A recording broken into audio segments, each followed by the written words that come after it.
Darkside Collectibles, your one-stop shop for all things horror, sci-fi, and fantasy. Open 6 days a week in Plumboro, PA, just outside of Pittsburgh, 10 minutes from the Monroeville Mall. Darkside Collectibles, where we have the best in national name brands, local artists, events. Follow us on social media, Instagram, TikTok, and Facebook. We always have fresh popcorn made every day in-house, free for every visitor that walks in the door. Come on by and do some shopping, or just hang out and watch horror movies. Everyone is welcome.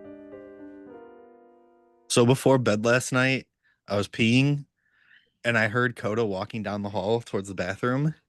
So I dropped my pants all the way to my ankles, like, you know how a kid pees? Mm-hmm. And I lifted up my shirt like Butters in South Park and was peeing. And Coda walked past and she just like, what the fuck are you doing? Now that's how you flex on your wife. Hell yeah. Oh my gosh, that is so funny. Little kids do pee like that. That's really funny. Have you ever done that in the public bathroom? I have not. Because that's pretty fun too. Have you? Yes. Yeah, but you're the size that can get away with it. Do you want to play a game?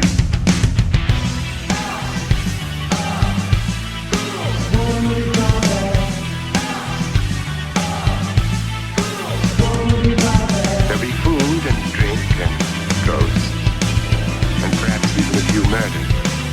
You're all invited.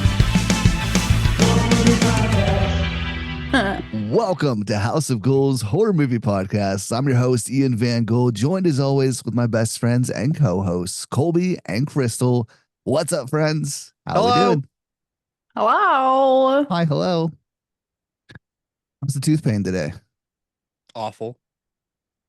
If you're watching the video form, you can see that the right side of my face doesn't really move while I'm talking. It's don't really not. It's notice not it. a stroke. Yeah, the House of Ghouls had quite a week this week. Yeah, right. I don't know what happened this week. Week from hell. Wow, like for this country and then also us individually, it's been a very strange week. Crystal, has anything bad happened to you? Yeah, remember? Oh, you might have missed the whole group chat. I was there's a hole in my ceiling. Remember? I said it in the group chat. Oh, yeah, that was like Yeah. So I woke up Wednesday morning at 3:00 in the morning to like a dripping sound, and I realized it was my ceiling leaking. So I had to call the maintenance people at 8 a.m. when they opened, and now there's a hole in my ceiling. So I was saying in the group chat, half of my bedroom looks like a normal bedroom, but then the other half of my bedroom looks like a kill room because I literally have a big tarp down and then there's a Home Depot bucket on the floor. So it's like you walk in, you're like, oh, this is a nice bedroom. Whoa. So that's what happened to me this week. This was amazing. just taking up a new hobby. Yeah, in my bedroom. And then, yeah, I woke up, Wednesday night into Thursday with zero heat, 0 degrees outside. So the furnace finally kicked it. Luckily, I was able to take care of it or get it taken care of fairly quick. So by yesterday on Saturday, new furnace in, we're all good again. But that was rough. You know what I take from this though? Hmm. We struggle together. We do. It's got to be that because it looks like I started it with the hole in the ceiling, and then it was Ian, and then now it's you with the tooth pain. So, Gang, gang. Yeah. You might have it the worst though. Tooth pain. I was gonna say I'd rather have 17 holes in my ceiling than have any kind of tooth pain. Yeah. So Tooth pain is probably the It's worst. so stupid though, I'd because cry. like I broke my tooth back here in probably like 2020, 2021. I bit into a melatonin gummy and there was like something hard in there and it like broke my tooth. And it's been sensitive since then, like nothing bad, but I think like the nerve or something is finally getting exposed and it's just been unbearable since Thursday night. I couldn't sleep. And then yeah, so after quite a few years, I'm finally gonna get it looked at. Hell yeah. Good. Sometimes that's what it takes. That happened to me too. I broke my tooth. I'm not going to tell you what I had to do though, because I don't want to freak you out. I ain't What'd you scared do? of shit. I'm I be had to get freaked out. I had to get a root canal. Oh, I've gotten root canal before. Okay, good. Because I was telling they're I was not telling Megan- bad. They're just like traumatizing because you're like, what is happening? I was waiting for you to say like you ripped it out with pliers or some shit. dude, I was getting ready to. No, I wouldn't do that. Crystal, a week before my first MMA fight, I had like the worst, like the tooth pain was worse than this. But I had tooth pain like a week before my first MMA fight and had to get a root canal. Before, oh my Yeah. gosh, And I didn't want to pull out of the fight, so they I gave me would have. like I'm a this, pussy. this big ass fucking like gnarly mouth guard that's like $300, but they gave it to me for free for my fight. It was so cool. It had like my name and like my fight logo on it and everything. That's really cool. Yeah, I would have been a pussy. I'd be like, no, I had to get a root canal. I can't. My ex-wife offered me some narcotics because she just had surgery recently, and I was like, nope, I can't do that. No, yeah, Push out the right. pusher. Like my family is way too many fucking Oh, right, yeah. like, I didn't even think about it that way. I thought about it like if you took it and then you're like in the fight and you're like, hey. oh no, I mean like No, yesterday, I understand yesterday he offered it the to other me. part now. Yeah, there's way too Oh, I thought she said she offered it to you for no your yesterday, fight. and there's way too many fucking like addiction Yeah, you don't that need runs in that. my family. You're So I was like, good. nope. Here's our Mm-mm. PSA. Just say no to drugs, kids. Yeah. Or you'll end Unless up in you prison have school. yeah, prison school. Unless you like get an operation or like a root Mhm. canal Well, yeah. and they're prescribed by a doctor. But So even I'll, then be I'll but even then probably be get a root canal careful. this coming week. Let's go get a root canal. Luckily they schedule them, but hopefully Get that all fixed up. just gonna go get a root canal this week. What are you guys up to? Hell yeah. Well, listen, if you don't follow us on social media, fucking do it. Instagram, Facebook. If you're listening to the audio portion of this, hit that 5-star rating. Check out our merch store at goreclown.com. And of course, our sponsor at Darkside Collectibles. So there's not really any news going on right now that I saw. Yeah. Catherine O'Hare. Well, yes, we did lose an absolute legend. At this point, what, 2 weeks ago now, by the time this comes out? But yeah, R.I.P. Catherine O'Hara. That one hurt. That one got me good. But at this point, with like the way the world is, it's almost like I'm happy for the ones we lose because they don't have to deal with the bullshit anymore. But yeah, it's that sucked because she was fantastic. Obviously, Beetlejuice, Home Alone, but Schitt's Creek. I don't know if you guys watched Schitt's Creek. Yeah. Schitt's She was Creek is fucking amazing. So funny. So good in that movie. So Or show. R.I.P. Right? Show, movie, whatever. It's just Oh, like I a was, long She movie. looked I was thinking of the line that she says when she's talking about how to roll it or fold it in or something. That's what I was she looked thinking of. so good in Beetlejuice too. Mhm. Yeah. Yeah. Very sad. R.I.P. legend. But yeah, I think outside of that, there was not really much going on in the news. So what did we watch this week? I did a back-to-back watch at the theater, which I haven't done since I was like a teenager. I saw Iron Lung, thank you, and Send Help back to back. I almost got up and fucking left. I was like sitting, I saw Iron Lung first, and then I sat down for Send Help, and I was like so mad about Iron Lung, I almost got up and left. But Ooh. I'm glad I I stuck would have through yelled it. at you. I would have yelled if you left. Send help. I would have gone and saw it Friday or True. Saturday. But True. yeah, I was not a fan of Iron Lung. It was well done, like well acted, amazing sound design, visuals were cool, but it was so fucking long. It felt longer than The Ugly Stepsister to me. Damn. Did you ever play? Isn't it based on a video game? Yeah, that's the thing. I have no idea anything about the game. And in my review, I said, like, it's not a bad movie. I think it just caters to people who are familiar with the game. Okay. I don't know anything about the game either, so I was Yeah. just curious if neither. anyone had seen it that played the game too. So And then I'm pulling up my letterbox because I was not prepared. I don't know why. It was funny. I bought the game like weeks ago to play it in preparation of seeing the movie. Yeah. I haven't even played it yet. Yeah, I'm curious. It was never I've like seen it on my YouTube feed for like gameplay, but it was never one like I read the description of it, but it was never anyone that I wanted to like watch it for. But I don't know. Yeah, honestly, I had no idea about it until I saw that he was making a movie. And then I watched Grizzly Night, which is a movie that dropped on VOD yesterday. I mean Friday. It was like on one of the upcoming horror release websites, and it was not a horror movie at all. It was about bear attacks, but it was it felt like a Lifetime original. Which I mean, it wasn't bad, but it just wasn't what I was in the mood for. So it wasn't the vibe. That's fair. And yeah, just pretty much those three are the only notable ones I watched. I saw Send Help on Wednesday. And then I watched this other, it was like a horror comedy, but like not really. It's called All My Friends Hate Me. It was a very like awkward movie. It was really good though. It deals with like paranoia and like social anxiety. But it was good. It was funny. But also like really intense sometimes at times. Um, I don't think any other ones. Oh, and then I watched this other one. I think it's a Australian or UK. It's called Severance. It's Oh, about fuck a work yeah. review. Oh, I So watched good. that one. That's another one that I really, really liked a lot. Could someone had suggested I watch it because I was talking about another horror movie that's coming out that kind of has the same synopsis from the US, and someone commented that I should watch Severance, so I watched that. So those are the don't notable ones. don't So get Severance confused with Severed.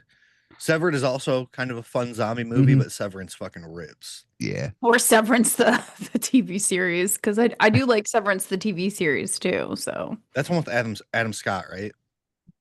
I don't know any of their names. I Yeah, have not watched that yet. it's good. It's weird. It's real weird, but it's good. Oh yeah. Severance movie is fucking so good though. I love it. So good. I watched a bunch of shit. So I checked out, or I guess I checked out again the R.I.P. Man. Which obviously like me and Colby, you can see us in the movie at some point. But when they first sent it to me, it just didn't hit for me. I was expecting like a straight up slasher. I wanted like a shit ton of gore and blood and all that. So I wasn't a fan. So I like held off on putting anything out about it. But I gave it another shot and like went in kind of, knowing what to expect. And I did enjoy it a lot more. I think it's like, I love the story. I think it's a really well written story by Reese Thompson. I do wish it went a little harder with the gore. But it is, it's kind of it's a UK release. So it's, like I don't know, it's just like it's different. Like when you watch something from the UK, like it just the acting, the overall style is a little different than like what we're typically used to. So yeah, like went in with a different mindset, and it worked a lot more for me, a lot better. So I did enjoy it. So I was happy. I checked out The Morgan, which is a Cineverse release. It was a screener. It's like an exorcism possession film. Didn't quite hit for me. Wasn't a big fan of it, on first watch at least. I checked out I Know Exactly How You Die, which is another screener. I just played at a festival not long ago, but it's like if you've ever seen Stranger Than Fiction, that Will Ferrell movie, this is like the horror thriller version of it. Super indie. It was cool. I enjoyed it. I watched New Year's Eve.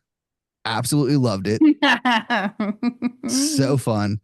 And I'm a sucker for like workplace horror movies, Okay. and fun slashers, and that's exactly what it is. So I loved it.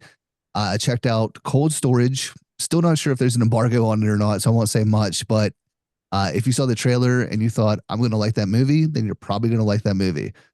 It was a lot of fun. Obviously watched Send Help, and then I finally watched Bum in its entirety. Did you like it better? I did. Yeah, that's another one. Like the first time I started watching it, I couldn't get into it. I've tried like a few times, but it's usually like 4 a.m. when I'm going to bed. So just because of, being tired, I I fell asleep and didn't make it through it. Finally finished it. I know it's coming out on VHS. It's getting a VHS release here, I believe in March. So I wanted to, start getting to work on help promoting it. So I did finally finish it. I enjoyed it. It's a wild ride. So yeah, those are all my VHS? watches. Mhm. Yeah, it's getting a VHS release. That's so cool. Bum I is feel like we fun. just transported back in time. That was really cool. Bum's like Leech on VHS. steroids. Yeah, That's it was a funny. lot of fun. Definitely enjoyed it. So there's like I said, not much in the way of news, no upcoming physical media news. Oh, Why the fuck did I raise my hand? I don't know. Back in prison school. I have news about physical media. What you got? I think it's next week or next month. Yeah, I think it's February. But very soon, pre-sales go up for Hoagie on physical media. Ooh. Ooh, so cool. Yay. That was announced at the Dead Meat Oh, screening the on screening. Thursday of last week. So however many weeks ago this comes out. 2 weeks. I'm not in the mood to math right now, but yeah, physical media for Hoagie will be coming out. I also introduced Matt Hewitt, the director of Hoagie, to a few people I can't name for streaming services that are very interested in Hoagie right now. So yeah, the world is gonna see Hoagie very Hopefully. soon. So Hell cool. yeah. I hope it And- becomes this like whole thing and everyone's like loves it. Like it starts Right. underground and then it gets like huge. Yeah. And then Cool. before we get into physical media too, I did read. I've been reading. I've been watching a lot of stuff because I've been reading more than watching movies lately. So I finished the book, the arc that I had, Incel Retribution, which was great. Currently I'm reading Cotton Candy Massacre, which is also Oh, great. okay. Rob's been telling everyone to read it Yeah. forever. And yeah, I love it. And then I'm also listening to the audio version of Aaron Biergaard's Homewreckers, which is also fucking nuts. But oh, and then I read MILF Management by PC3. Oh shit. The Oh my new? gosh, what? Is it new? Yeah. I don't have the cover art. You can look up the cover art for the thing. But yes, it's just I thought it was going to be a real fucked up book, but it was literally just smut. Really? Oh yeah. Because it was like a little novella. It took me maybe 20 minutes to read, but yeah, it was just pure smut. I was like, PC3, what the fuck is Right. this? Like when you said that, I was like, oh, is it gonna be like a bunch of moms killing people like really crazy? And then it's bad. Like I saw the cover art, and obviously you know me, I was intrigued once you see the cover art. Boobs. Giant ones. So I read it, and yeah, it was like it was just smut. That's amazing. I love that for him. I love that he wrote that. It was written very well, though. That's I still enjoyed amazing. it. I still enjoed it, but Oh, that's really Oh. funny. Yeah, Oh. I see the cover art. Yep. Just look it Yep. up. That checks out. That's checks really out. funny. Oh, that hurt.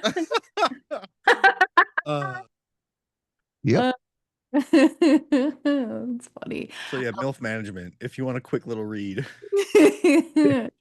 I'm still That's reading great. that same book, the Never Lie one, and then I'm also in Oh, how far are you? Tangent. Not that far, because I started reading it. The world went to shit. I didn't want to do anything, but then I also started reading The Locked Door, same author. So I don't know if you've ever read that one. I've never read The Locked Door. Okay, so I'm reading both of them. So we'll see which one takes my fancy first, and then I'll finish that one. I hope you love Never Lie. I will. I mean, I started it and it's really good. So. I'm still listening to The Girl Next Door, so Oh my That's fun. god. Oh, I can't. I don't know how I forgot you were doing that. yeah. Yeah. Psychopath. Well, I didn't bring it up, but yeah, I watched the movie. I think I was like halfway through it or something a couple weeks ago. But I watched the movie, and it's not graphic like visually or anything, but it's like one of the most like, how is that more disturbing than like all the fucked up shit I watch? It's wild. But yeah, the book's like the movie seems to follow the book pretty close. There's obviously a little extra details, but I'm not too like the super fucked up shit yet. So we'll see how that goes. But yeah, what'd you get for physical media? May the force be with you. I got two. I've been really good lately. I haven't bought anything, but I got two movies sent to me. First is one of my favorite Olaf Ittenbach movies, Garden of Love. Hell yeah. So shout out to Unearthed Films. Banger of a movie.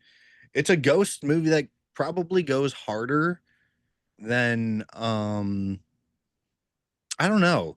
Garden of Love and We Are Still Here, they're pretty neck and neck on how hard they go. But I think obviously We Are Still Here is better quality. Mhm. But yeah, definitely worth checking out. And then shout out to fucking Cineverse for sending me Silent Night, Deadly Night. Hell yeah. Love it. Those You are anything, my two. Crystal? I didn't get anything. I only left my house on Wednesday for a 14-hour trip to the movies. So it's a fucking Philly. So Fair enough. I love that you got invited to an early premiere though. yeah, it was quite the hike, but it was totally worth it. Hell yeah. Love that. And yeah, I haven't really gotten anything lately either. I have two that I got last week that I completely forgot to talk about physical media. But yeah, I picked up Black Phone 2 on 4K. Cute. And I picked up Keeper on 4K. And then I also got Silent Night, Deadly Night from Cineverse. But yeah, it's been between snow and no heat and life and work. I haven't been out shopping, so maybe next week we'll see. But yeah, so this week, which this is we're a week behind again as usual. So hopefully at this point, everyone watching and listening has had a chance to check out Send Help, the new Sam Raimi film, because that's what we're going to talk about today. We'll keep the spoilers at bay for a little bit, but then obviously we're gonna talk all about it. So without spoilers, just first impressions. What'd you guys think of Send Help? Loved it. It was so good. And I'm so glad that you guys liked it too. Yeah, absolutely. Also, like, I don't know if this elevated my experience, but sitting through Iron Lung for 2.5 fucking hours and then going to a movie this fucking fun, like, elevated my experience, but I loved everything about Send Help. And Regina George is a fucking queen. Oh, yeah. George. Absolutely. Absolutely. On my review, I said starring Regina George and Dylan O'Brien. And so many people are like, "Who's Regina George?" You know, her name is Rachel McAdams, right? Oh, I love the internet. Oh, it I'm like- makes me so happy when I'm people like, get the raged amount at of so hard. The amount of unculturedness Mhm. in my fucking, like, on my comment section is insane. Yeah, Love it. people are funny. But yeah, I was up at 7 a.m. yesterday because of the whole heat situation. I wasn't going to go see the movie at first because of just, running on zero sleep, but I decided I would anyway. So I do want to watch it again, because there were definitely moments where I was like not fully locked in just due to exhaustion. But I still had an absolute blast with it. So I feel like that's, kind of speaks volumes on the movie that I wasn't fully there and still really fucking loved it. I'm glad you liked it. There we go. Hell yeah. It was such a fun movie. It was so cool. I Right? mean, my experience was a little bit different because like the theater was obviously full of content creators and media and things, but I still feel like if I went to see it like it would still feel the same. Mhm. It was just so fun. Like my sister and I just had the best time watching it. The pacing was really good. It didn't feel like there were any times that I was like, okay, like let's keep it moving. And there were moments when the scenes would kind of shift, so you were left with, wait, what actually happened? And I was curious to see if they would revisit it again, to which obviously as the movie progressed, you did, which I thought was cool. It was way harder than I thought it was gonna be. Like there were some such brutal scenes to the point where I was like sitting because I had my glasses on. I like put my glasses up so that the screen got a little blurry because I was like, I don't want to see this right now. If this is what is actually happening. Oh, It was so yeah, it was so funny. The dynamic between Rachel McAdams and Dylan O'Brien was so good, and I think that says a lot. Yes, they are phenomenal actors, but I think that says a lot when it's 95% of the screen time was just two characters. mhm. Um, and it's not a super long movie, but it's also not a super short movie. So to have that like dynamic between them and still feel like you're fully engaged in the movie is kudos to them. Like I said, they're both really good actors.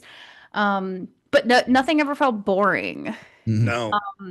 And it was technically like a one location because they were on the deserted island. Um, and yeah, it never felt like I was like, okay, can they just get like rescued now? Like I want to get this over with, or like can somebody, something happen? So kudos. Um, one thing that I didn't expect, and as soon as I saw Danny Elfman did the score during the opening Mhm. credits, I was like, "Ooh, I can't wait to hear how this goes." And the Mhm. score blew me the fuck away. Yeah. It was like Like, whimsically dark. Mhm. yes, like every moment that the score was present, like it added so much more to what was going on in the movie. It added more to the emotion, the tension, the comedy at times. I fucking love Danny Elfman. And Yeah, I think it was that cool. alone elevated this movie even more for me. Yeah, that was really cool. That was cool because I remember it came up and I like pointed out, I was like, oh my God, I like pointed out to my Mhm. sister and I was like, oh my God, Nightmare Before Christmas. Yeah, I couldn't believe it. I was so excited. Yeah. That was cool. Yeah, it ripped for sure. Yeah, it was That really plane cool. crash went hard as fuck too. Yeah. Yeah, it did. That shit was Yeah. funny when he was trying to take her fucking belt off and he started snapping his hand. Yeah, I liked it. I There were liked some awful characters in that movie. Like in a Yeah, good way. Mhm. absolutely. Mhm. But Mhm. yes, And it's I was gonna say without spoilers either. Um, like towards the middle, kind of coming closer to the third act, I didn't know like where they were gonna go with this movie because both Dylan O'Brien and Rachel McAdams characters, they both had like really good character arcs where they could like go either way with the ending. Leading into the third act, I'm like, I have no idea where this is gonna go. Like if they're gonna cater towards Dylan O'Brien, if they're gonna cater towards Rachel McAdams, but where they eventually went, I thought it was perfect and hilarious. Yeah, no, I agree because it kind of set them up to be like, okay, from the beginning we know who quote unquote the bad guy is, Mhm. but then it's like, okay, is it shifting? Is it not? Like who am I rooting for? How is this gonna end? Yeah, no, I agree with you too because I was like, I have no idea what's gonna happen. So And I love how they made Rachel McAdams not like a crazy cat lady, but like a crazy bird bird lady. lady. mhm. And they made her look like she smelled like cat piss and just like a weird lady. Because Rachel McAdams is a beautiful woman. She is, And it's yeah. funny how like they portrayed her in this movie. Mm. Linda Little Mhm. for strategic and planning. Yeah, at the beginning of the movie, I was like, Rachel, what happened? Let yourself go. Yeah, that's another good thing too that just goes to show you how dynamic Rachel McAdams is because Mhm. she is so beautiful. And there were moments that you could see her beauty come out, but it's still she was able to capture the character so well to where it's like no, and she is Linda, she's Linda, she is through and through Linda in this movie, from the way that she talks, from the way that she is portraying herself, the things that she's saying, what she looks like, her mannerisms. And I sometimes that's hard for actors to do, especially someone like Rachel McAdams, because you only know her as like Regina George or the I don't know what the character's name is in the Notebook. Mhm. But same thing, but she's able to just she was able to embody the character so much to where I don't really know too much about Dylan O'Brien, so I can't speak on that. But I just know like for her as an actress, she's been in so many movies, and for her to fully be this character was really cool because not one time was I like, oh, that's Rachel McAdams. I was like, no, that's Linda. Yeah. Yeah. So it was cool. Yeah, this is straight up Rachel McAdams movie. Mhm. I feel like she kind of obviously stands out, but she stole the show for me through the whole Mhm. thing. I don't know much about Dylan O'Brien either. I think he did fine. He's a good actor. I like Um, Dylan O'Brien. but honestly, like throughout the whole movie, I was like, anyone could have played this character. Like, Yep. put in any other name, they could play Bradley Preston. But Rachel McAdams, like, she is Linda. Like, Mhm. she stole the show. And I don't know, because I mean, I've seen a lot of movies with Rachel McAdams in it, but like, I don't think she's ever played a character quite like this before. Like, I she don't think so. unhinged, like, Mhm. yeah, she unhinged as Regina George, but that Yeah, was more Regina. school landscape versus, but I don't think I've ever seen her in a movie quite like this before. And that just brings her so much up higher on my roster of actors that I love because, like, she almost like I don't want to say she took a chance because obviously it's Sam Raimi, so like it is a horror icon. But I think it's really cool that she was approached and read the script and was like, "Yeah, I want to do this. I want to be this character." Like that's really cool, you know, for like an A-list movie star to want to be like, "I'm going to be in a horror comedy." So, I think that's cool. Yeah, I And kept thinking of Red Eye the whole time. Yeah, I forgot about that movie. but Mhm. Red Eye was I mean, yeah, she was a badass in that movie. Yeah. Yeah, but she's like more the victim Right, in that. exactly. Yeah, The yeah, yeah, damsel in yeah. distress. Mhm. Yeah. I feel like, and that's usually what she is. Like, it's more so. I feel like she gets roles, not taking anything away from her ability or talent, but she gets roles because of how good she looks. Like they kind of play into that more. Whereas, so I think this is why it stands out even more is because They took her looks she away. doesn't look great in this movie for the majority of it. So it is very much, it shows off her ability and her talent, Mhm. I think that's and so it cool fucking that she works. did right. I think it's so cool that she did that because like I said, she's huge, huge actor.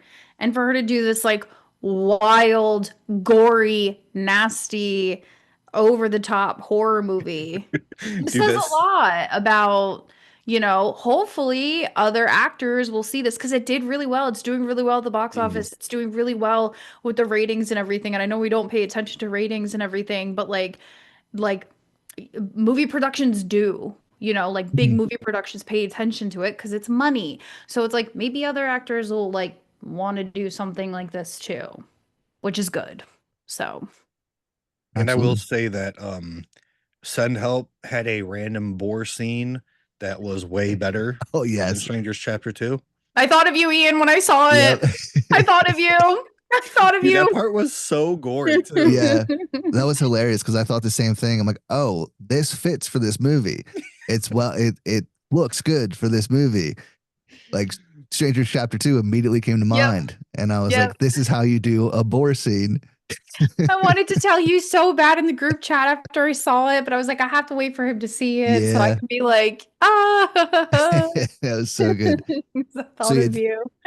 just a couple fun things about the movie here before we fully get into it. So obviously this is Sam Raimi's first horror film in 17 years.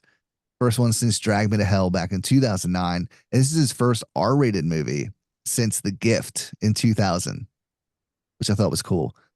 Filmed in Sydney, Australia. And I didn't notice it, but I saw it in the trivia. Did you guys see the car? Did you notice the car? No. It's At Was the it there. end? there? No, it's in the beginning. The 1973 Delta 88, the car that's in every Sam Raimi movie. You can Oh, I see it in missed the it. parking garage in the beginning of the movie. I guess it's just over Linda's shoulder. Like I said, I didn't notice fuck. it, but it's there. It's there. And of man. course, Bruce Campbell. Like it's not a spoiler because it's literally in the trailer.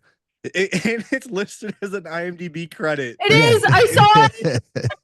Yep. Saw it. So Bruce Campbell is in the film in picture form. So that was fun. How many people did that jump scare get you guys on the beach?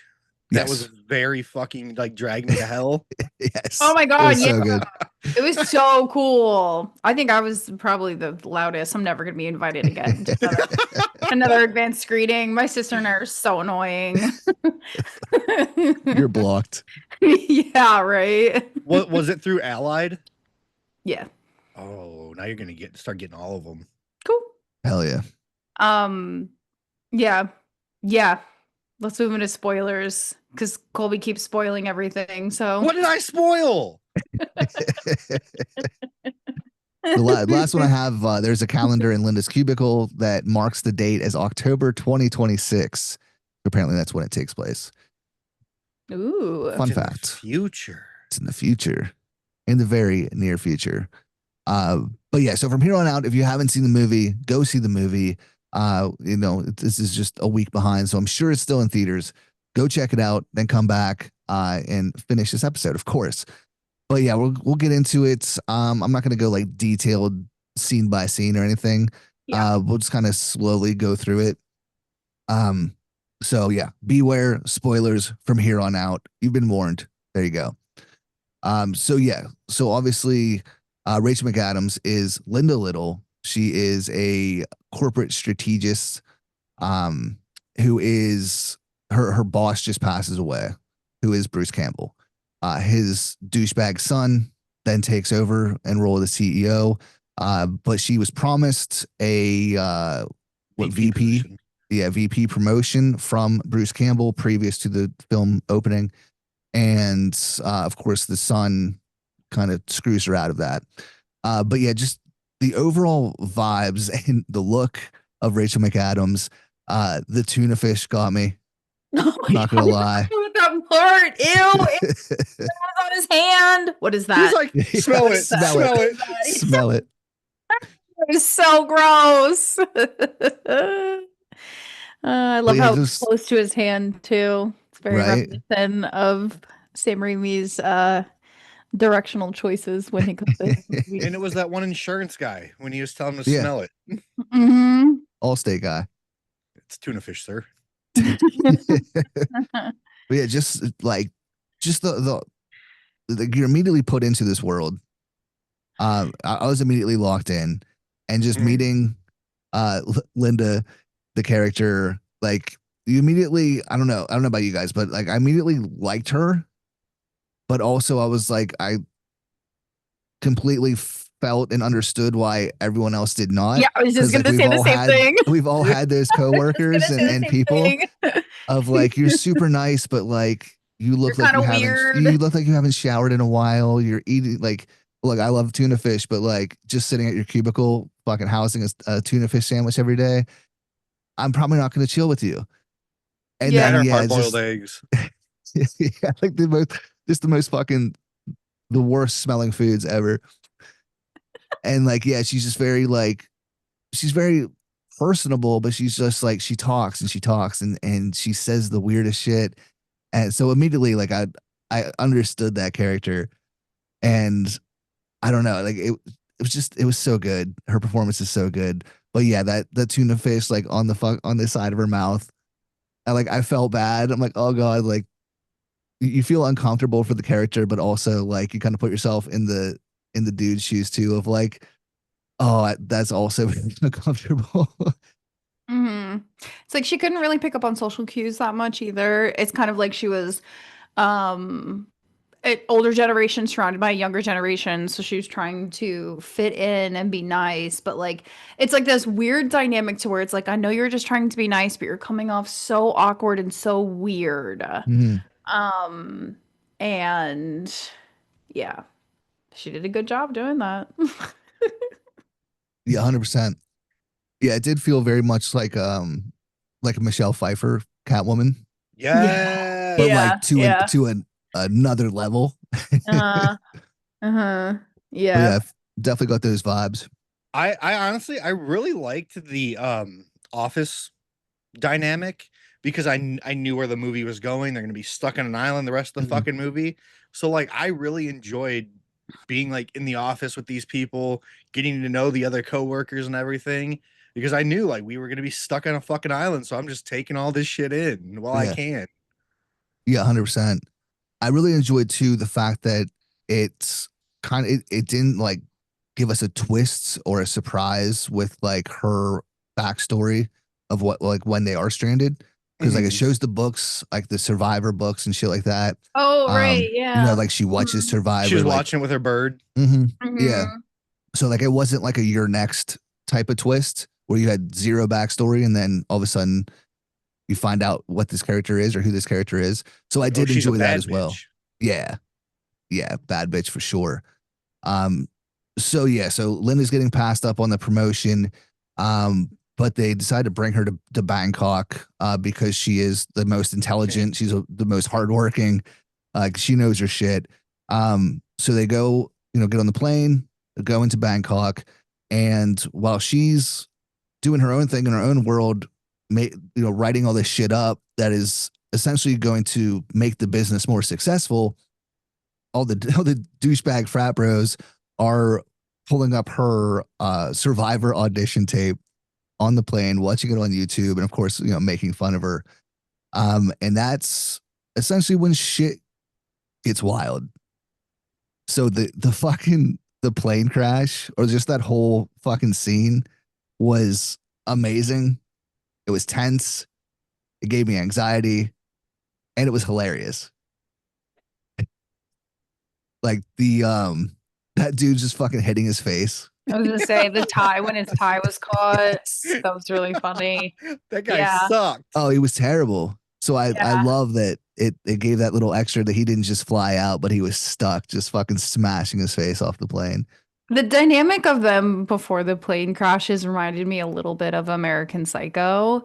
Just Yeah. because the way that they were talking to each other and like they just felt like they were untouchable gods, kind of like how they were in, more of a satire, setting for American Psycho, but just that oh, if you put a seatbelt on, you're a fucking pussy. Like that's very something that Patrick Bateman would probably say if he was on a private jet with his colleagues. So I did like that and I did get hints of that. But yeah, that plane crash was crazy.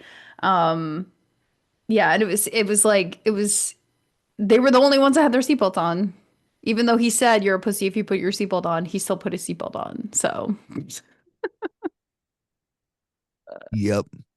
Yeah, uh, it's just that corporate frat bro bullshit. mhm. Mhm. 100%. Mhm. Did he Mhm. fucking punch the one dude too that was like trying to he like fucking nails him in the face. I think so. Probably to get him away from them. Yeah. Yeah, he was like, "Help me!" There it was. No, he was trying to put on the life vest or something, and he I think, Yeah. elbows him or something, and he flies out of the hole in the side of the jet. It was wild.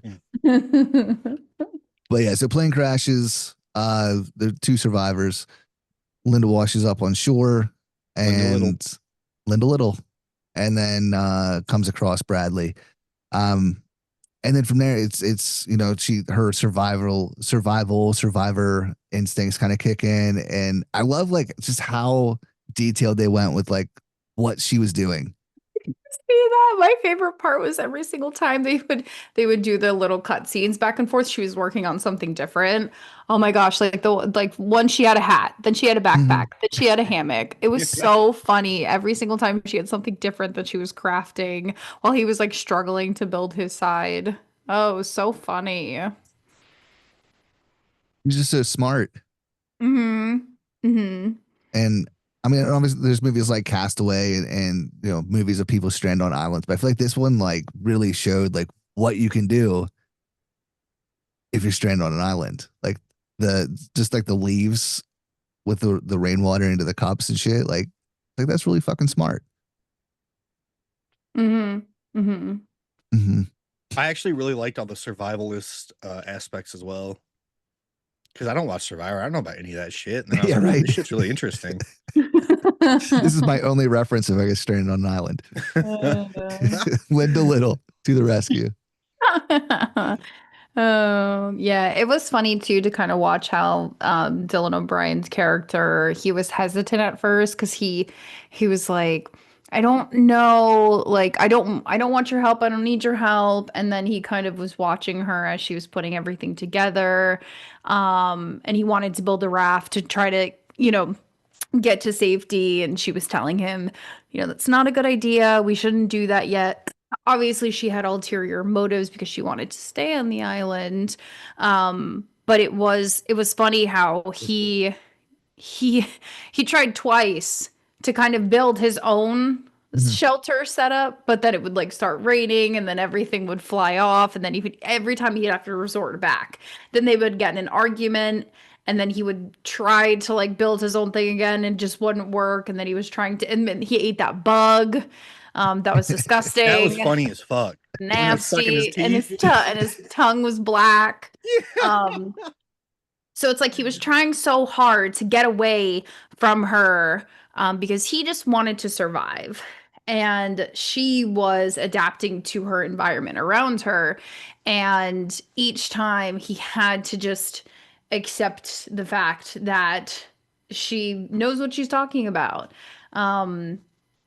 And each time that he would do it, she would change her dynamic a little bit more with him, and um she would be like, oh, well, like you need to listen to me if you want to survive and you want to stay on this island. So I did like that. There were so many comedic moments in there too as they were going back and forth. And it was just such a good movie. So Yeah, 100%. And yeah, so I keep forgetting his name, Bradley, right? Yeah, Bradley. Mhm. So yeah, so his leg is hurt after the plane crash, so he's kind of stuck in one place. Incapacitated. Yeah. So yeah, Linda's kind of doing her thing, scoping out the island for a lot of this film, and there's a moment of the big X, which immediately gave me like Lion King vibes. Oh, and the rocks. Yeah. Yeah. So she says like, everything past there is what is it, like thorns, and I forget Like exactly what she vines, says. yeah. Yeah. Like essentially like you don't want to go past there. And the whole time though, like she sees a boat, and then she obviously like she keeps that to herself. So you're kind of wondering what her motives are at first. And I'm like, I don't know, like how's this going to turn out? Kind of like what you were saying, Colby, of like the whole time kind of going back and forth of like, where is this going to go? Because obviously they have a chance to be rescued, but she's like, nah, I'm good. So the boar scene, the far better boar scene than Strangers Chapter 2. Rennie Obviously Harlan could never. No, never. She obviously comes across a wild boar that tries to attack her, and she just goes fucking ham. But I love that she brings his fucking head back. She's like, I brought home the bacon. Oh, that whole scene was so funny when they were delirious because they were so Back hungry and and they were finally eating. I guess I did bring home the bacon. It went on it felt like it was gonna go on for too long, but it was just so funny because they kept going back and forth because they were so delirious and hungry and so grateful that they were finally eating something that wasn't like fish, like tiny little scraps of fish. Yeah. I loved Dylan O'Brien's like or Bradley's crazy laugh in that too, and everyone went. Oh yeah. Yeah, that was cool. That was a cool scene. It reminded me of gross. Eric on Billy Madison. Yeah, absolutely. Gross. And that when they did get that like fish and she made like the sushi, that shit looked fire. Oh yeah. Yeah. Yeah, that was cool. That whole setup, I was like, what is all that stuff? It was impressive. Right? Yeah, it looked delicious. I immediately wanted sushi. Yeah, that was cool. But yeah, at one point she makes some homemade alcohol. So they spend the night drinking, where she does kind of get a little more open and reveals that she was married previously. Her husband passed away, but he was abusive. He was an alcoholic. And at one point, she would always hide the keys anytime he drank. But at one point, it got so bad that she gave him the keys back, made him his final drink, and he, sent him away, and he ended up getting into an accident and dying, which I did like that aspect too of, like, obviously building that character and getting more of her backstory. It was pretty emotional too. Yeah. Yeah, it was really well done. I'm trying to kind of go through the summary here, because at this point, like, Yeah. once they're on the island, it's like Yeah. all just kind of runs together, not Yeah, in a bad way. I think that scene was to make them more human. Because we were just kind of presented with them as like Bradley's this piece of shit CEO and Linda's kind of this weirdo who knows a lot about surviving on an island. And then that scene too, you get Bradley's backstory about his parents, and how his father just never paid attention to him and his mother was really strict. And I think that brought the humanity to them. And it was interesting in that scene because my sister had originally thought that Linda had killed her husband, like cut his brakes. But then, which is something too that's talked about towards the end of the movie. But I think that it is exactly the way that she explained it. I think that she had just gotten to the point where she's like, I can't do this anymore. And she just let the pieces fall where they may by giving him those keys. And that's kind of what I was saying before too, is where it kind of like shifted, because you were like, who am I supposed to be rooting for? Like, what is the outcome of this? Like, are they both going to survive? Is one of them going to die? Like, something has to happen. Like, what's going to happen in the climax of this movie? Because up until that point, it was like, it's like, okay, Bradley, he's resisting trying to be taken care of and trying, because he doesn't like that, because he doesn't like to be taken care of, because he's a CEO and he's a man and he doesn't need a woman to take care of him, et cetera, et cetera. But all she's really done so far is be a reflection of his attitude. So I think that's where I was like, I'm rooting for Linda, but like, do I want him to die now? Because it sounds like he kind of has a shitty life too. So what's gonna happen? It makes you swap back and forth between like whose side you want to be on. And I think that's what, goes into the, great direction and the script and everything too, because it's like, okay, well, I'm supposed to be rooting for Linda because she's technically the underdog, but like, is she really? Like, I don't really know. So Yeah, I think that was very well done. Because you go back and forth throughout the whole movie of wondering like exactly who is the quote unquote good one. And I think it's kind of a combination of both, honestly. Like, it's very kind of, realistic. Obviously, Bradley sucks. His whole attitude and outlook and the way he treats people.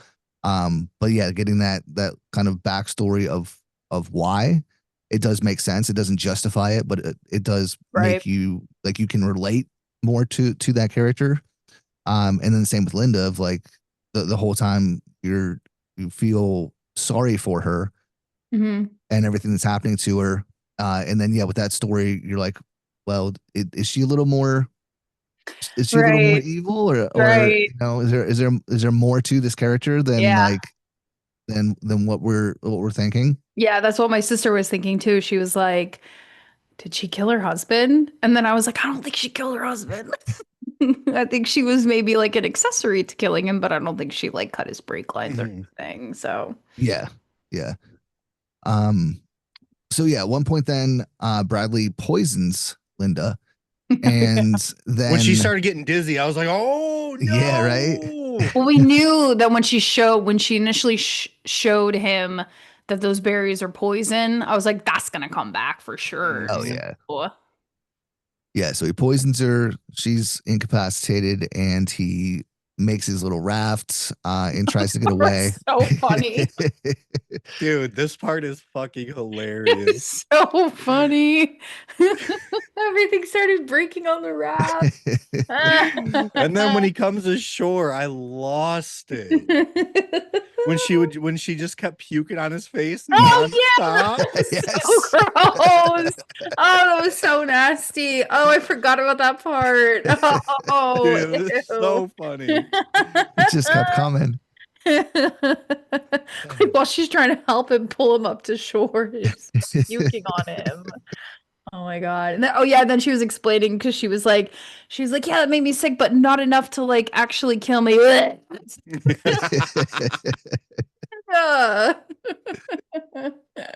So yeah, his getaway plan fails. Obviously, he's brought back to shore, gets puked on a lot, and then a lot. She poisons him with octopus venom or paralyzes him, and then this scene. He's so dumb for thinking that though too.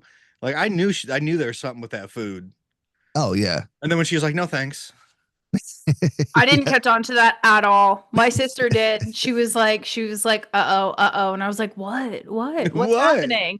And I didn't even realize because when that scene happened, I was like, oh, like her plan is to essentially castrate him so that they can be on the island forever and they can fall in love and they don't have to have babies. That's literally where my train of thought was. That's what I was thinking. And then my sister was like, no, she's not actually doing it.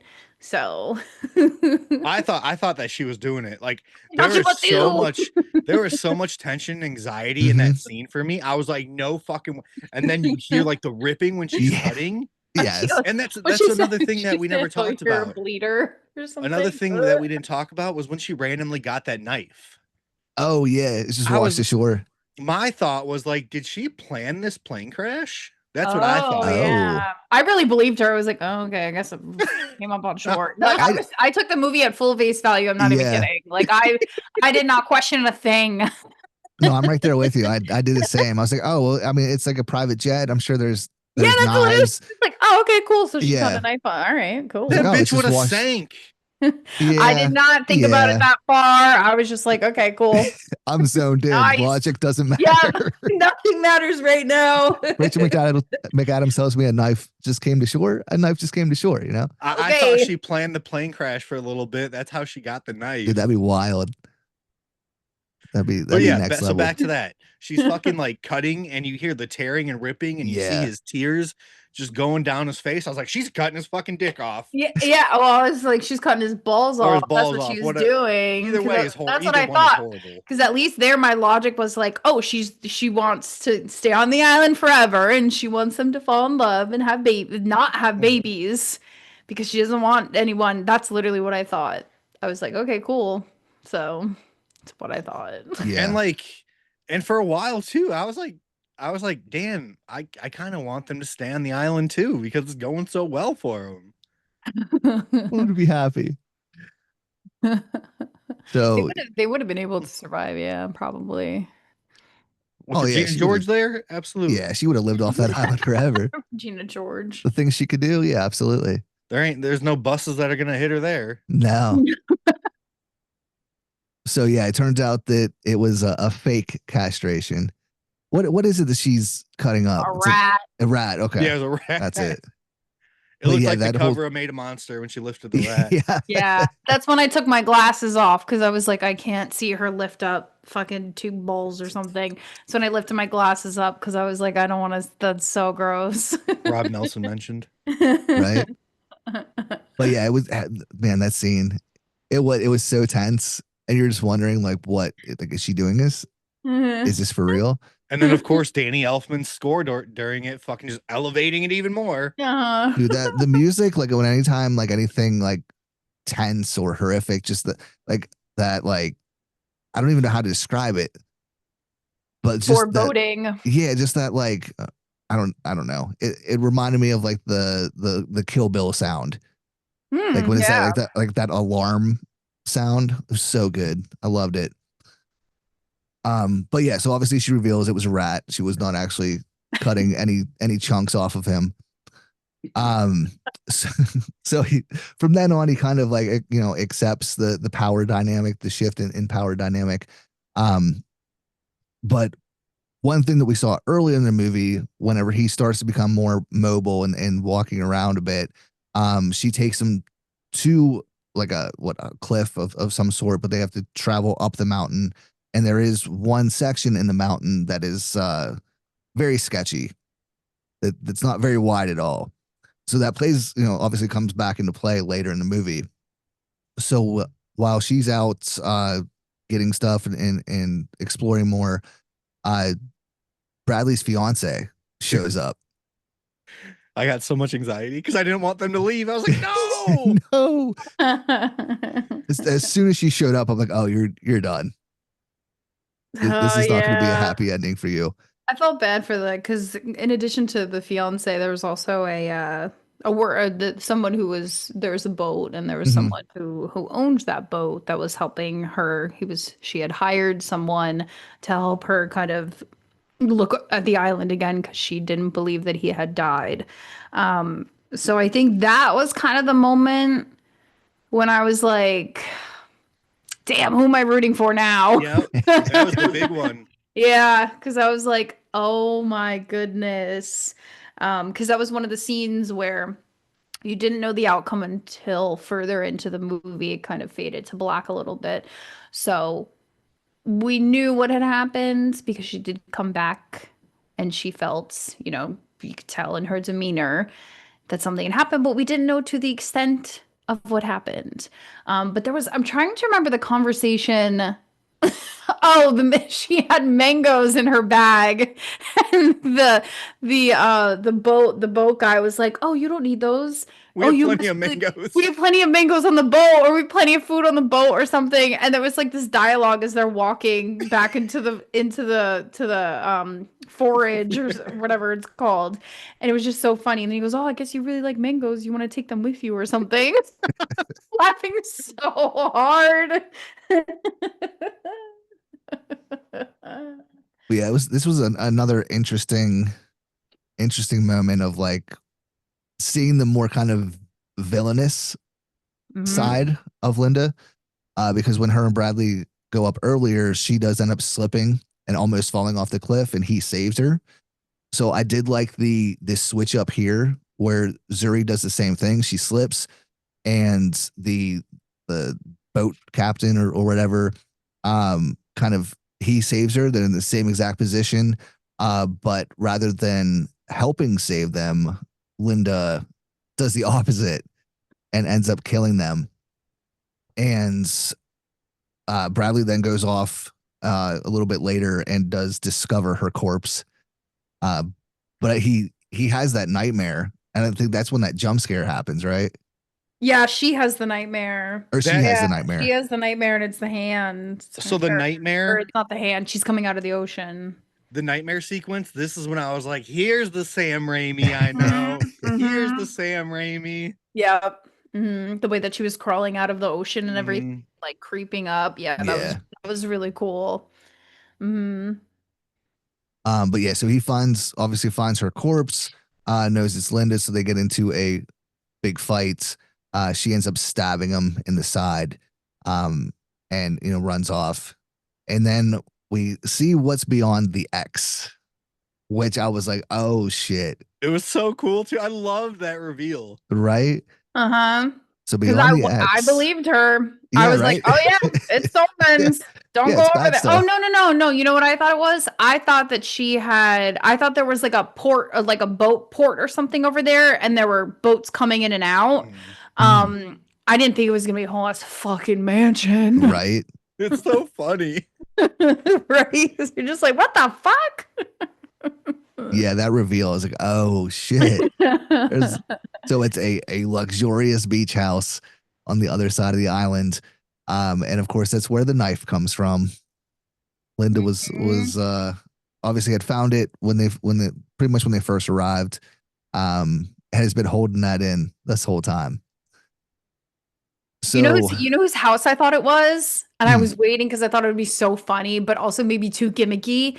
I thought it was the house because I know that they said the owner of the house was just some like random billionaire or something. And I thought it was gonna be I thought it was gonna be the host of Survivor's house. oh, That'd be a funny twist. that would I be. know, but I was like, I was like, I feel like that'd be maybe leaning too much into it, and then like, how the fuck, like, it wouldn't make any sense if he was there, because then the whole ending of the movie, like, I was like, I bet you it's his house. Like, That would be that'd so hilarious. funny. Welcome to Survivor. Yeah, it's his house. They had hidden cameras throughout the whole island. Yeah. Oh, man. Yeah, right. Can you imagine. That Uh, I probably would have hated that, but that is funny. I know that's because like I thought about it and I was like, no, that's like too much like Zombieland or like Mhm. a Adam Sandler movie or something if that were to happen. So Yeah. Yeah, that would have went a little too far. yeah, it would have been like, I don't know about this. So But yeah, so obviously a scuffle ensues in the house. At one point, a shotgun is involved. And this was more tense than the castration scene for me. Because the whole time that she has that shotgun aimed at his head and it's going back and forth, every time we get a close up of Bradley, I was waiting for his head to explode. Oh yeah.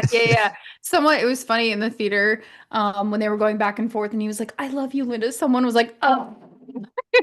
It wasn't me. It wasn't me. Because they were just getting annoyed that it was like he was obviously trying to like, gaslight her and be like, no, I love you actually. And it was just so funny that someone in the movie theater was getting annoyed, like, don't fall for it, girl. Right.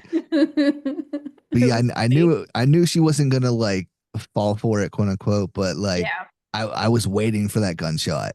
Mm-hmm. So it was so tense. And I just thought of it too, like the back up when they first start scuffling on the island, the finger in the eye.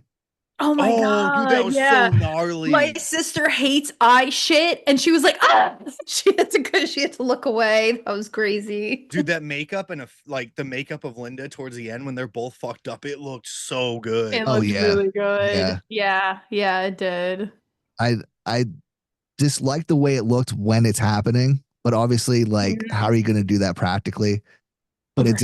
it did look a little too silly. But the idea of it, because usually any other movie, it's You're just like, you a don't even finger in think the about eye. it. But like the Right. fact that it goes beside it, like Beside in the her eye eye. socket. Yeah, Oh man, it was so good. it was cool. But yeah, so back to the shotgun. Super tense. Was waiting for his head to explode because I was like, that's a Sam Raimi thing. But it does not. Instead, she gets him on the ground, and the rich CEO, boy billionaire bullshit. Like golf is always a big thing. They're talking about golf throughout the whole beginning of the movie. So I did find it ironic that she has a golf club, and she takes a swing at his head, and it instead of showing the impact or showing the Before though that part when he actually gets the shotgun after she had it, Mhm. and once again it showed that she's like too many steps ahead of Bradley for him to win. So he Right. gets the shotgun, aims it at her, pulls the trigger, click, it was empty the whole time. Mhm. That's right. Yeah, I forgot about that. Yeah, she's so smart. But yeah, so she, like I said, gets him on the ground, has the golf club, takes a swing at his head, and then immediately cuts. That transition to when she's actually Right. golfing is so Right. sick. When she's teeing off, yeah, Mhm. Yeah. that was funny. And then what she's like, I could get used to this game or start playing this game, because there's a segment in the very beginning where he's talking about why she didn't get VP, and it's because one of the reasons was she doesn't golf. Mm. You gotta understand how to golf. You gotta understand how to talk to these guys. That's so good. So I But- thought the way it transitioned that and ended like with her ending like that, I loved it. I thought it was perfect. Yeah, 100%. Mhm. So yeah, it shows her on the golf course in this like kind of celebrity golf tournament. She's this big kind of not hero, but she's very popular now. She's the only survivor. Nobody knows about what went down on the island. So she is very much a survivor. So she has thrived off of all this, and she is now the CEO of the company. And it ends with her driving off. And it's another kind of throwback to what happened earlier in the office. She was not invited to the to the bar outing, the karaoke after work. But she did mention that her go-to karaoke song is One Way or Another. So it ends with her in the car with the bird singing One Way or Another by Blondie. That's one thing I kept wondering, like throughout the island. I was like, what's gonna happen to the bird? Who's feeding her bird? Yeah. That's funny. Yeah. That is funny. So I'm I like- glad it showed the bird was okay. Yeah. Yeah. And I like how she ended with I don't know verbatim exactly what she says, but basically like don't look for others for help. You have to survive on your own kind of thing. And then Mhm. she breaks the fourth wall within Oh, that yeah, scene and yeah. looks into the camera. I thought that was really cool too. Because it's kind of like she's talking to the audience and saying like you have to help yourself, Mhm. you know. So I thought that was cool. Like no one's coming to save you. You have to do it yourself. So Yeah, absolutely. And yeah, and by the end, I was rooting for Linda. And I like I love the messaging. I love the like I said the back and forth throughout the whole thing of like at the end of the day, Linda did what she had to do to survive. She was still a good person, and I think she was very deserving of everything she got in the end. So I think it was a perfect way to wrap up the movie. It was such a good time.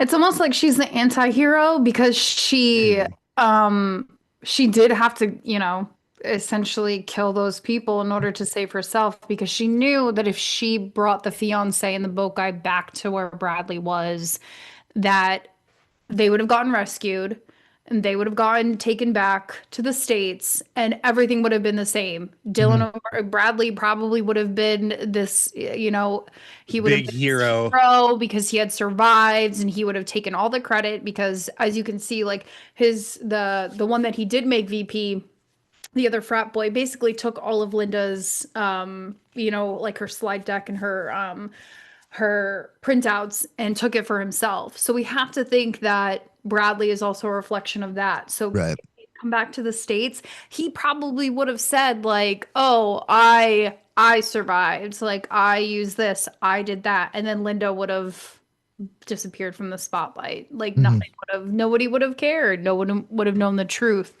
Nothing would have So changed. right, nothing would have changed. So it's like she had to do what she had to do to survive. And I think that's why she's such a cool character is because she's not perfect. And she did have to kill some people to get to where she is. And I don't know. I thought it was cool. It was really cool. So Yeah, absolutely. I loved it. I said, like I want to watch it again. Yeah, like she's a Same.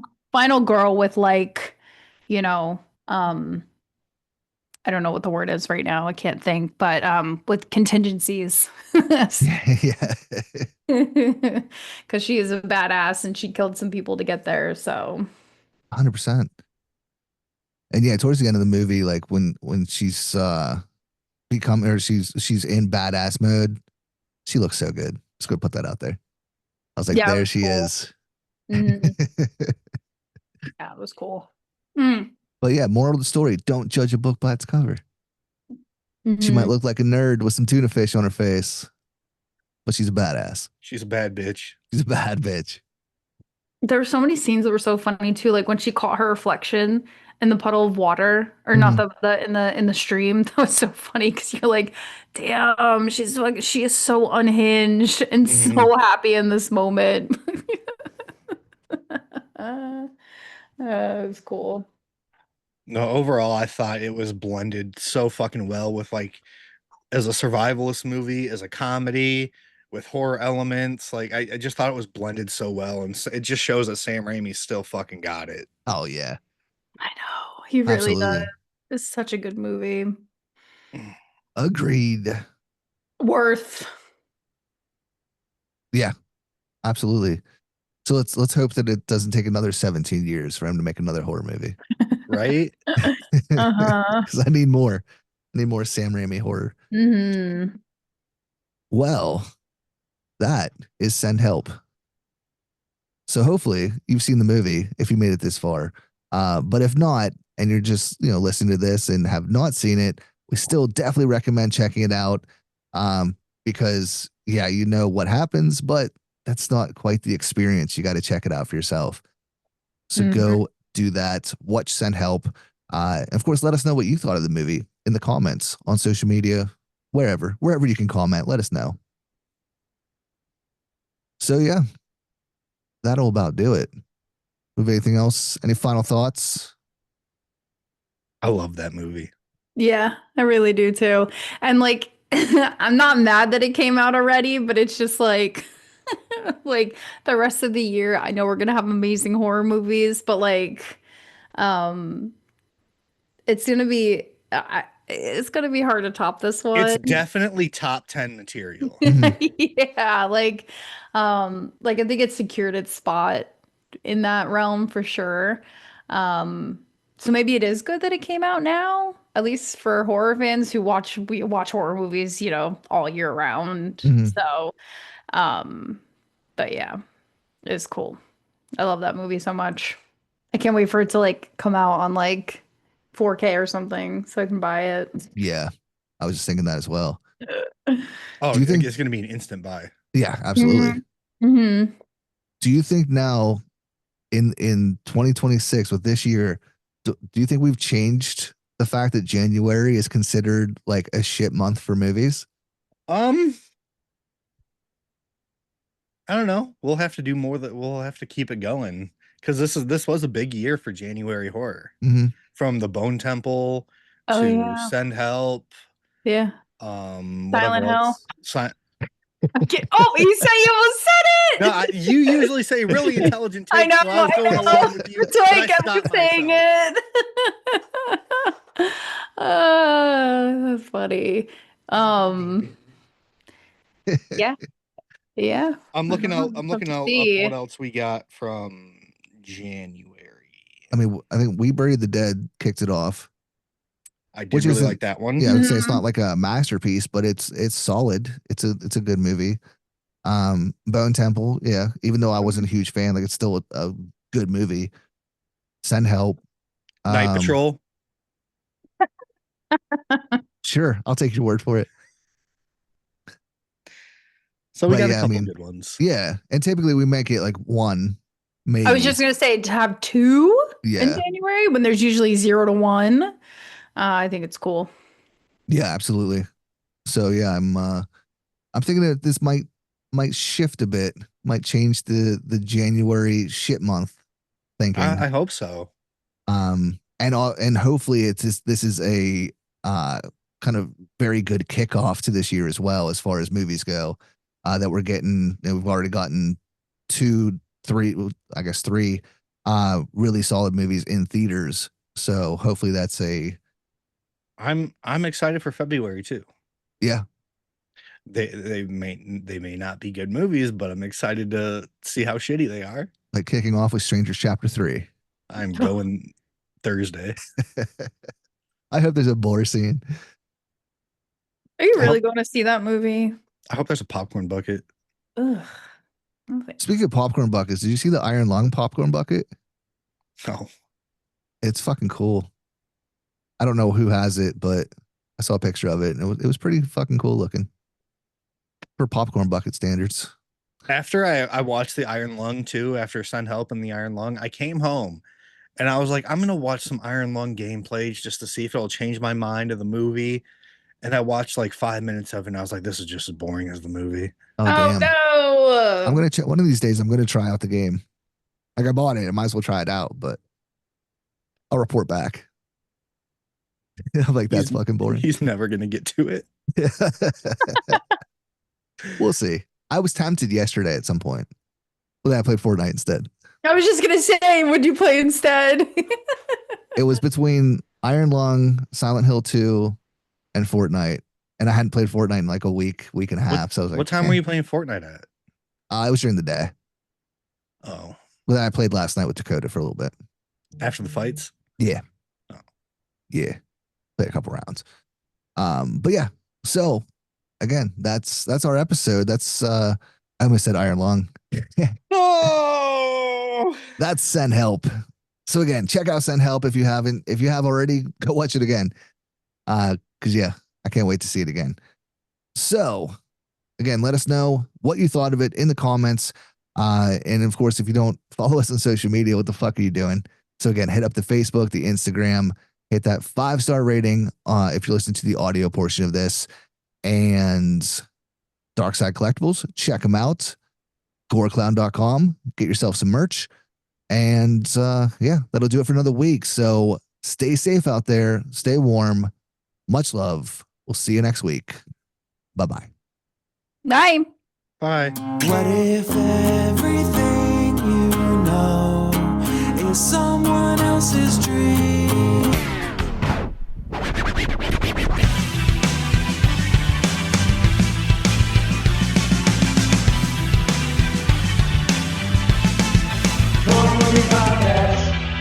There you go.